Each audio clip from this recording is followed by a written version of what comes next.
berkesan ya setelah mengikuti terapi tauhid adalah memang saya membuktikan bahwa gelombang otak saya itu bisa berpindah ketika dengan teknik yang sudah sangat profesional dari Ibu Dewi.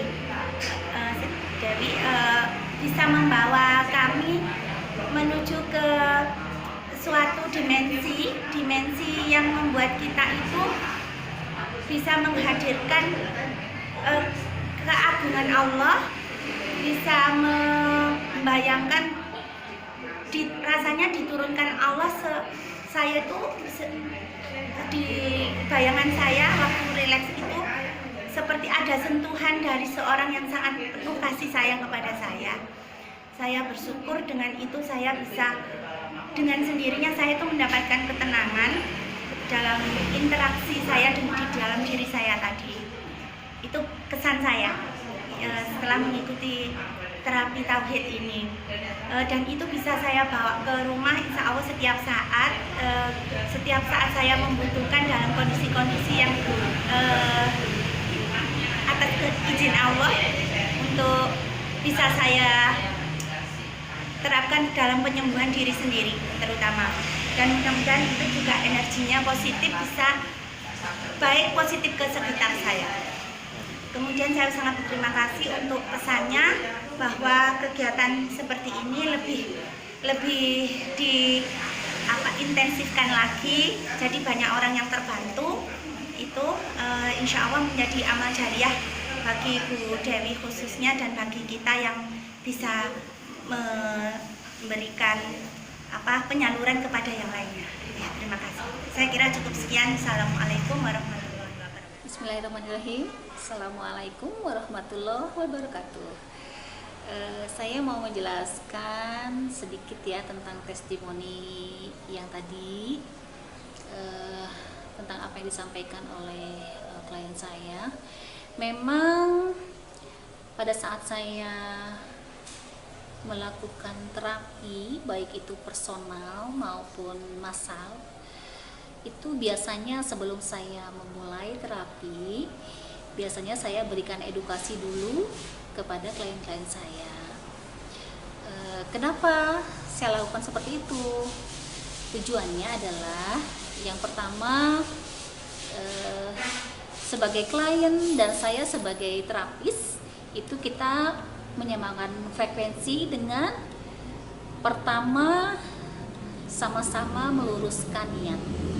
Sama-sama meluruskan niat bahwa yang kita lakukan adalah hanya sebagai bentuk ikhtiar sebagai seorang makhluk Allah, bentuk ikhtiar untuk mencari kesembuhan dengan segala keyakinan bahwa kesembuhan itu mutlak datangnya dari Allah. Kita hanya ikhtiar saja. Itu yang pertama, tujuannya agar tidak salah niat ya. Karena bisa saja kalau seandainya salah niat, mungkin saja keluhan maupun keluhan fisik maupun non fisik kita mungkin sembuh, tapi apakah hati kita menjadi lebih terikat dengan Allah?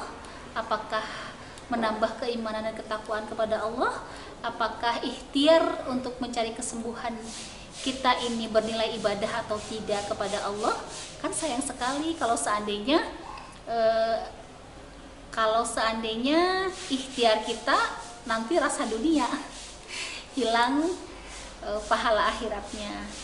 Nah, itu kita pertama samakan dulu niat, kita luruskan niat bersama-sama. Kemudian yang kedua, saya berikan edukasi bahwa karena saya dalam menerapi itu tidak pernah, insya Allah ya, karena ini dari pengalaman dan mungkin walaupun apa yang terjadi dalam proses terapi yang saya lakukan itu belum finish ya, karena saya juga masih seorang pembelajar. Saya hanya menceritakan, men-sharingkan pengalaman saya dalam menerapi itu. Selama ini yang saya yakini bahwa itu yang saya edukasikan kepada klien-klien saya, saya tidak pernah fokus kepada masalahnya.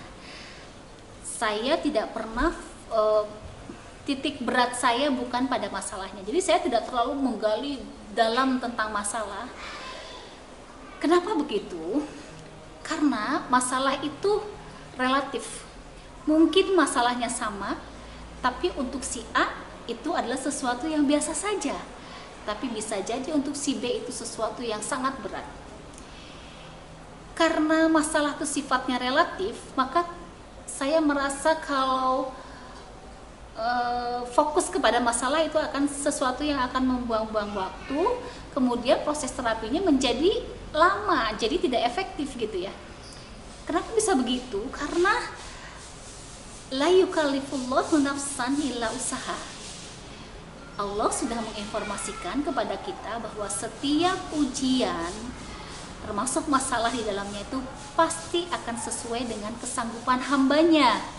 Jadi sebenarnya datangnya masalah pada diri seseorang sebenarnya sudah terukur, pasti akan sesuai dengan kapasitas dia. Artinya apa? Artinya berarti masalah itu datang pada diri seseorang, sebenarnya Allah hanya memberikan masalah yang mudah saja, yang bisa diselesaikan sesuai dengan ukurannya orang itu, pasti bisa diselesaikan. Nah, karena menurut informasi yang datang dari Allah yang harus kita yakini lebih dulu, maka kita yakin bahwa setiap masalah itu sejatinya adalah seharusnya dirasakan mudah oleh semua orang. Tapi kenapa kok nyatanya akhirnya menjadi sesuatu yang menyesakkan dada, menjadi sesuatu yang berat, menjadi sesuatu yang sangat kompleks gitu ya, sehingga sulit untuk difikirkan. Nah, ini titik inilah yang seharusnya mendapat edukasi. Kenapa? Karena kalau semua klien sudah mendapatkan edukasi tentang ini, maka persepsi terhadap masalah menjadi menggeser, menjadi berubah.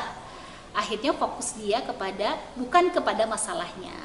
Karena menurut ilmu fisika kan energi itu akan mengalir kemana arah atensi dan fokus kita ya. Jadi kalau dalam proses terapi fokus kita lebih kepada masalah, jadi energi kita habis untuk membahas masalah gitu. Padahal yang kita butuhkan adalah solusi. Nah, di sini kadang-kadang yang membuat seseorang menjadi kesulitan itu di titik ininya. Jadi kita tidak usah fokus kepada masalahnya. Untuk apa kita fokus kepada sesuatu yang relatif?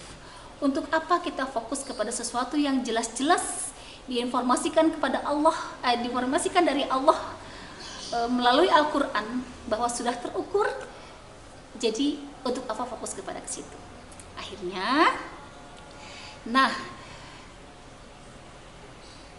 kekeliruan persepsi tentang masalah di awal tadi sebelum mendapatkan edukasi, jelas itu akan mendatangkan kelelahan tidak hanya di fisik saja, tapi kelelahan pikiran, kelelahan perasaan, dan kelelahan hati. Nah, orang yang sedang mengalami kelelahan berarti yang dia butuhkan adalah istirahat. Maka sebenarnya siapapun klien saya, baik itu secara personal ataupun massal, mereka yang salah persepsi tentang masalah adalah sesuatu yang melelahkan itu, pasti dia secara alami butuh istirahat. Dan istirahat yang paling efektif adalah bukan tubuhnya saja yang istirahat, tapi pikirannya istirahat, perasaannya istirahat, dan hatinya pun istirahat. Karena di dalam diri kita tuh bukan hanya fisik semata ya, bukan hanya tubuh saja. Ini bisa dilihat di sini bahwa unsur manusia menurut Al-Quran itu ada akal, ada ruh, dan ada jasad. Nah, pada saat kita bicara istirahat, orang pasti persepsinya ke jasad atau fisik kita saja. Padahal sebenarnya yang paling butuh diistirahatkan adalah ruh kita. Ya, yang paling diistirahatkan adalah kecerdasan spiritual kita, di mana kecerdasan spiritual adalah kontribusi terbesar untuk seseorang mendapatkan kebahagiaan. Jadi sebenarnya mungkin ada pertanyaan, kok Bunda mudah sekali sih menidurkan orang sampai sebegitu banyak, sampai ribuan orang? Itu sebenarnya prosesnya sangat alami. Karena kelelahan itulah akhirnya secara alami mereka butuh untuk diistirahatkan. Dan ketika yang diistirahatkannya tuh hati, kemudian hatinya sudah fresh, hati itu kan raja, ya. Hati itu raja. Nah, raja itu bisa memerintah kepada semua aspek dan semua unsur di dalam diri manusia. Kalau rajanya sudah fresh, dia pasti akan bisa memerintahkan untuk fresh kepada semua unsur yang lainnya, kepada pikirannya, perasaannya, dan tubuhnya. Jadi fisiknya tuh ketika sudah selesai proses terapi, makanya tadi testimoni tadi mengatakan bahwa seperti masuk ke dalam dimensi lain yang dia belum pernah masuk ke dalam dimensi itu. Kenapa? Karena sebenarnya ketika bangun itu tubuhnya saja itu seperti, padahal cuma 5 menit, tapi dia seperti sudah melakukan tidur selama 8 jam gitu. Karena apa? Karena yang istirahat itu adalah utuh, bukan hanya tubuhnya saja, tapi semua unsur dirinya ini ikut beristirahat. Nah, karena semua unsur dirinya utuh beristirahat, maka yang sehat bukan hanya fisiknya saja. Yang sehat adalah semua unsur dirinya secara utuh dan holistik, itu semuanya sehat. Nah, ketika seseorang sudah sangat relaksasi, dia dalam keadaan hening ya. Hening itu sebenarnya bukan suasananya hening, gak ada suara, tidak seperti itu. Tapi hening itu diheningkan isi pikirannya. Jadi isi pikirannya semua dibuang, yang ada cuma fokus kepada Allah saja. Sehingga seluruh unsur dirinya hanya dipenuhi oleh Allah. Nah, ketika suara unsur dirinya yang dipenuhi oleh Allah, maka suara hati yang murninya itu adalah yang muncul, yang fitrahnya itu. Nah, kalau fitrahnya yang muncul, maka seluruh ego-ego dirinya itu dalam posisi off. Nah, ketika seluruh ego dirinya dalam posisi off, kemudian gerbang bawah sadarnya dengan alami terbuka pada saat sedang kondisi relaksasi dan kondisi kepasrahan kepada Allah, itulah maka segala apa yang disugestikan, di mana akhirnya fitrah dirinya itu menjadi muncul sebagai manusia, sebagai hambanya Allah yang berserah diri kepada Allah, maka dia akan datang bersama-sama walaupun secara ribuan orang, tapi dengan jiwa yang sama, yaitu datang kepada Allah dengan segala kerendahan hati. Maka yang dirasakan adalah Allah akan datang kepada dirinya dengan segala kekuasaannya. Karena pada saat kita bertawakal, Allah akan memberikan banyak keajaiban, di mana kita dalam kondisi sangat meyakininya keajaiban, dan Allah akan memperlihatkan dirinya, Allah akan memperkenalkan dirinya dengan segala kekuasaannya ketika kita benar-benar menzirokan atau mengenolkan. Karena memang kita harus nol, karena kita kan hanya hamba. Kita tuh hanya hamba loh. Kalau kita hanya hamba, itu ketika kehambaan kita benar-benar ada di posisi kita sangat bersujud dan merendahkan diri, sehingga kita tidak punya nilai apa-apa di hadapan Allah. Kita sangat rendah di hadapan Allah. Yang maha kuasa itu hanya Allah. Maka Allah akan benar-benar datang pada saat kita mengenolkan diri kita sebagai hamba. Maka seluruh dalam kondisi seperti itu, jadi rasanya itu apapun yang dirasakan oleh semua klien itu, apapun yang dirasakan adalah dirinya menerima, ya, dalam kondisi siap menerima segala apapun rahmat dari Allah. Ya Allah, aku terima, aku izinkan diriku untuk menerima segala rahmat dan kekuasaan yang tiada terbatas yang datang darimu. Aku izinkan diriku untuk menerima segala fasilitas alam semesta sebagai rahmat darimu, untuk menjadi fasilitas kebahagiaanku. Seperti ada suara hati yang murni itulah yang akan muncul sehingga semua proses terapi, walaupun klien-klien saya itu datang pasti kan dengan membawa masalah yang berbeda-beda, masalahnya sendiri-sendiri, tingkat kedalamannya pun sendiri-sendiri, tidak sama. Tapi ketika frekuensi sudah sama, satu dengan yang lainnya sudah saling menjadi utuh dirinya sebagai hamba Allah, maka ketika bangun perasaannya adalah sama. Perasaan yang semua keluhan di dalam fisiknya menjadi lebih enteng, lebih ringan. Dada yang tadinya sumpek dengan masalah menjadi lebih lapang. Pikiran yang tadinya terasa penuh dan kompleks menjadi harapannya semakin besar kepada Allah. Dan bonus yang paling luar biasa dari terapi ini adalah mempunyai rasa kedekatan dan terikat dengan Allah. Merasa bahwa muncul kembali rasa keimanan dan ketakwaan kepada Allah. Rasa keyakinan bukan sekedar percaya ya, beda ya yakin dengan percaya ya. Kalau orang yang percaya belum tentu yakin, tapi kalau orang yakin pasti percaya. Nah, jadi yang muncul itu adalah sebuah keyakinan, maka dengan pulang itu dengan membawa sebuah harapan.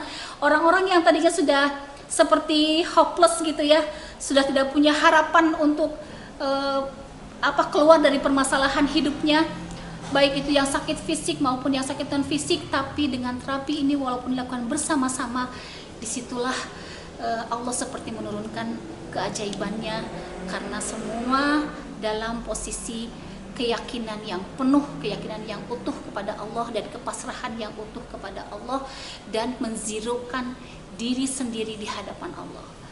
Mungkin seperti itu penjelasannya tentang testimoni ibu yang tadi ya. Memang